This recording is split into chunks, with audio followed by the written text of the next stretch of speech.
sit back, relax, and get ready to enjoy another awesome video by Capt Frank Lanier. Please subscribe, like, and share with all your friends and all the people you hate too.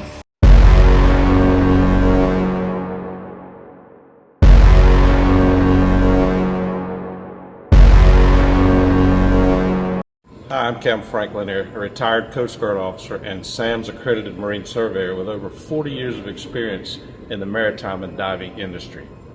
I've amassed literally thousands of photos of all the bad things I've found on boats during my career as a Marine Surveyor. So what we're going to do today is take a look at some of my favorites. We're going to take a look at each picture. We're going to discuss why they're evil, and we're going to discuss what you need to do to correct it. So hop in, buckle up, keep your arms and legs inside the car at all times as we take a carnival-like ride tour through the cavalcade of owner-induced perversions that I like to call Captain Frank's Sea Chest of Horror. Sea Chest of Horror. So these pictures show the negative effects of an anal boat owner when confronted with a non-existent problem. The owner has caulked short sections of hose in his through holes located above the waterline. The owner doesn't like hull stains, no siree, not one bit, so he caulked these hoses inside the center of each through hole to direct water away from the hull in efforts to prevent it from running down the hull and causing stains.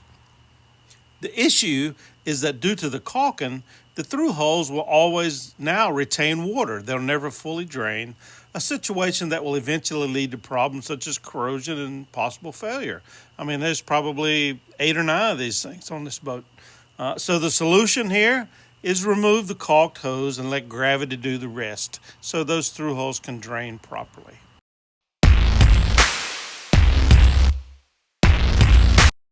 So what we got here is a situation where a boat owner, he decided he wanted him some of that there AC power from the dock into his boat. So he installed a breaker box, as you can see to the lower right.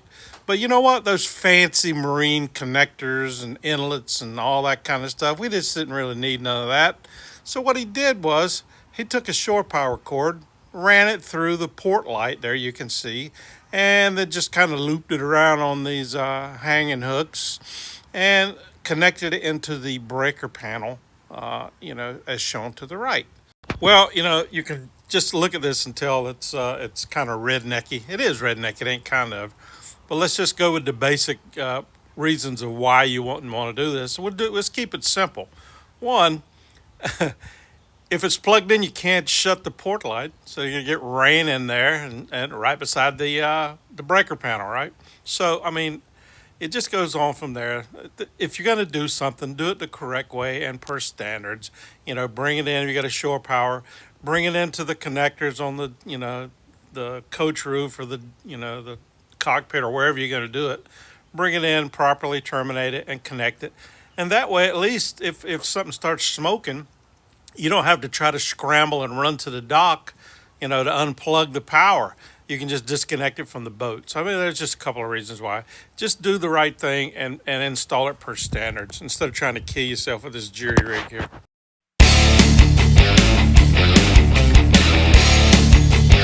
So here's a picture of a drain plug, a transom drain plug. And the owner, he wanted him a drain plug so he could drain it when the boat was hauled out. It's a trailerable boat. So he didn't have one, so he installed this drain plug. Well, the problem is, you can see he's, when he put the screws and stuff in, he, added some marine caulk and stuff to it. But the issue is that on the inside, he did not install any caulking. And even worse, he drilled through this transom, which is cord construction. He drilled through the transom and just stuck it in there. He didn't seal the coring for the transom, the exposed edges of the coring. So now, anytime you get water draining from the bilge and draining, through this drain plug when you haul the boat out, it has the opportunity to enter the coring of the transom. And the transom is cored with marine-grade plywood. And cord construction just means it's something sandwiched between 2 layers of fiberglass. In this case, it's marine grade plywood, or plywood. We assume it's marine grade. So the issue is, if the water can get into the coring via this hole here, this raw edge, then it's going to start deteriorating the core material, the plywood, and now you've got delamination, deterioration of the coring material, and loss of structural integrity. So the takeaway here is that anytime you drill through a cored panel, you have to properly seal the edges of the coring to prevent moisture entry into the coring, where it can then start to cause deterioration and delamination. Sorry, it's DJ. So this is a picture of the raw water intake system for an air conditioning unit.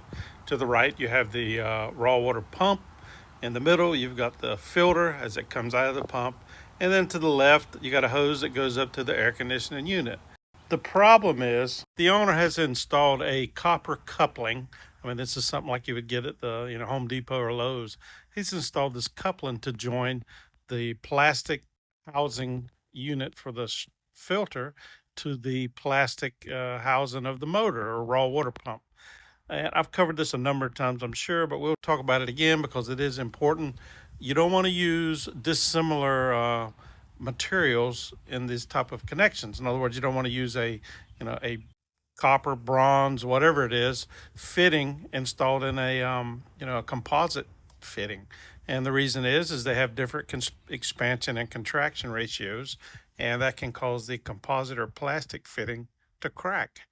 So the proper installation here, or what should be done, is disassemble this, remove the copper, fitting that he's got here, and replace it with a suitable composite fitting.